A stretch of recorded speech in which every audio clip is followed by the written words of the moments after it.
Hey everyone, this is hold on one second. Hey everyone, this is Spider-Fan 101. I'm here to talk to you today about Marvel Studios. I know you're like, okay, what about it? I'll tell you what. I'm here to talk about what parts of X-Men I think that they're going to keep and what parts of X-Men they're going to get rid of. Because we all know that they're going to just straight up reboot Fantastic Four, so that's not even a part of the discussion. So let's talk about this. First off, I think they're going to keep New Mutants, because I just heard the rumors that Marvel apparently had meetings with Fox and they were looking at New Mutants, and apparently it was so good that Disney was thinking about incorporating it into the MCU. In which, if this is true, I think it would be a great thing, because number one, for the MCU, it would be a great way to start building up the X-Men and the X-Gene by having this crazy horror-like movie that's connected to the MCU and has a bunch of mutants. Because it's not the first time that we've seen characters that are mutants in the MCU. We have how did I forget her name? She's one of my favorite characters on that show. Oh my god. Oh, what was her name? Oh my god, I can't believe I forgot. Oh.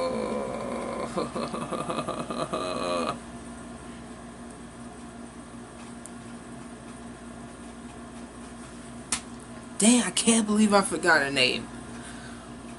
But it was that girl from The Runaways that had the superhuman strength. My goodness, I can't believe I forgot her name. But yeah, it's not specified as to how she got her powers, and she's definitely not an Inhuman. She wasn't hit by Terrigen Mist, or else she would have learned it in the show. So my thing is, The Runaways could have set up the first signs of the X-Gene into the MCU, which I think would be pretty good. And also the casting, I think it would just be another ensemble of great actors added to the roster of the MCU, especially that girl from Split. I forget her name, but she's a great actress and she's the main character in this movie, which, oh my goodness, oh yeah. But yeah, and plus the trailer for the film actually looks really good. It looks very different from what we've seen before. And it looks like the unexpected direction. It looks like something that Marvel would do. Because, you know, they're trying to differentiate. And they said that after Avengers 4, that the MCU is going to change. It's going to be different. So, if they include New Mutants in the MCU, it wouldn't surprise me, because it'll be the first sign of difference, especially including the X-Gene. The next thing that I'm going to put into this is the whole Deadpool / X-Force. I think that should be part of the MCU too. I mean, just think about it. There was a helicarrier in Deadpool 1. Okay? There were several references to the MCU, including one of Nick Fury. And plus, this is a Deadpool that, if they rebooted him, we would never see this accurate of a Deadpool. We would never see Deadpool this accurate ever again. And I say that with full confidence. Because Deadpool 1 and Deadpool 2 are the most accurate we've ever seen Deadpool. Forget X-Men Origins. I'm so glad, and this might be a spoiler for Deadpool 2, but it's been a month since that's been out, so you've been warned. I'm so glad that Deadpool killed Barakapool, because like, it just makes sure that Deadpool was never in that movie, which is really, really, really good. Good job.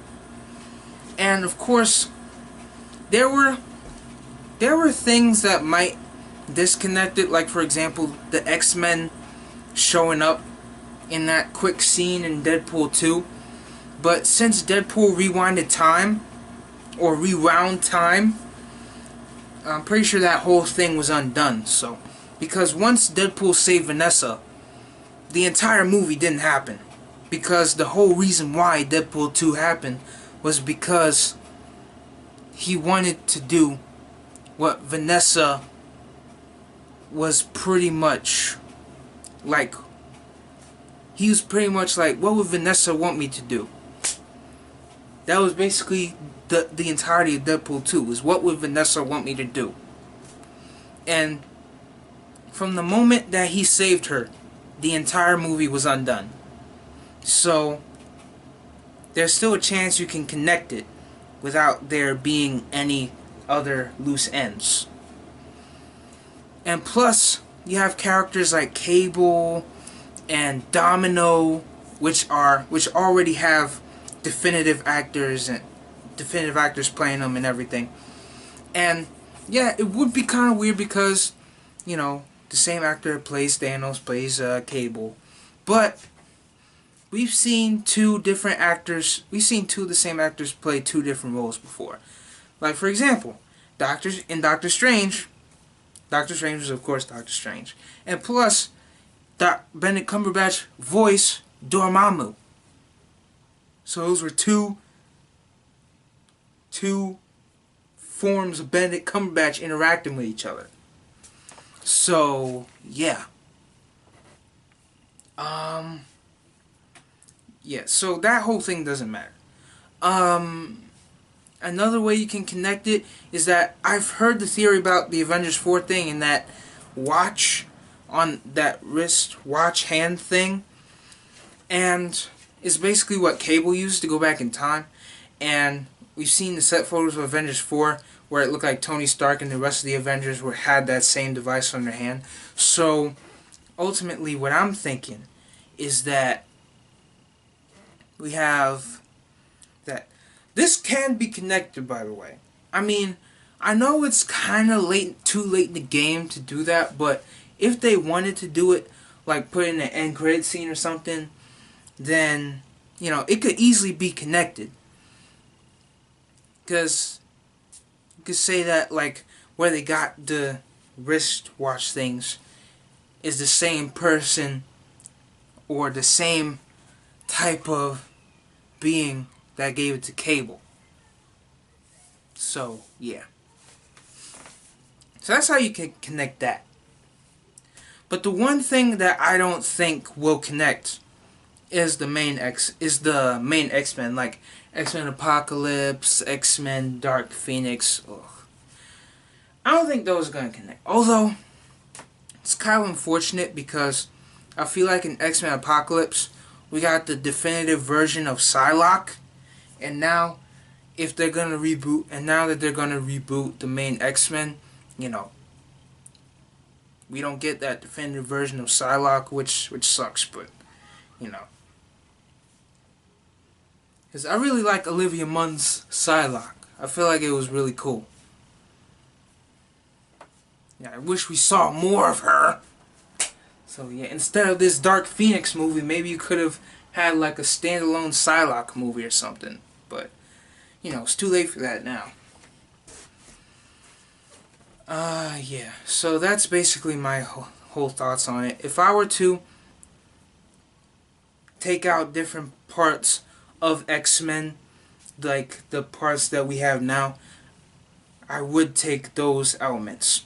And if we were talking about the TV shows, you could pretty much take both of those, because both Legion and the Gifted could stand on their own, and they could live on. So yeah, I'm Spidey Fan 101 saying peace.